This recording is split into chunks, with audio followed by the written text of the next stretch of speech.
Chapter 48. After their repast of cheeseburgers, french fries, and milkshakes, Mary is too full to yell at Warble any longer, but still too aggravated to sleep. For about an hour, she gives Warble the silent treatment and tries her best to enjoy the scenery as they descend the western slope of the Sierra Nevada. The McGorkles drive through the small towns of Placerville, Auburn, Grass Valley, Dry Town, Sutter Creek, Jackson, McCollum Hill, and San Andreas.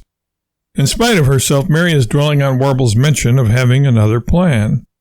She doesn't want to ask because she doesn't want Warble to think that she is really interested or has faith in his ideas. On the other hand, she is really curious about what he has in mind. After all, it does concern her, or will soon enough.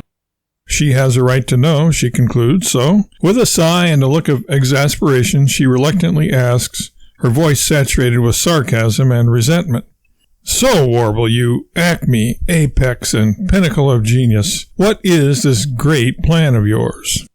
Warble looks over at his wife, raises an eyebrow, and returns his gaze to the road. "Well?" Mary asks impatiently. Now that she's asked, he had better tell her, and the sooner the better.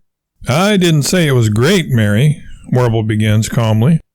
"This plan, this idea, this tactic and stratagem is not simply great. It is fantastic, stupendous, splendiferous, awesome, mind-boggling, astounding, marvelous, extraordinary, grandiloquent, incredible, spectacular, and wondrous. Not to mention pretty nifty." Warble pauses and looks over at Mary again, waiting for the import of his words to sink in and the anticipation to build. Mary tries to show no emotion and responds as nonchalantly as possible. "So what is it?" She hopes his plan is half as good as advertised, but fears and tries to prepare herself for the worst. "Mary," Warble says in a voice so cavalier, suave, and debonair that he half expects Mary to swoon away, "I'm afraid to tell you now because this idea is so ingenious, this plan so magnificent, that I'm afraid that if I tell you while we're driving, you'll start bouncing all around the car in glee and give me such a tight hug that I would lose control of our beloved PTC and we'd end up at the bottom of the canyon, in a condition few would consider envious." Mary crosses her arms again and remains in that attitude, sulking and pouting for the next several minutes.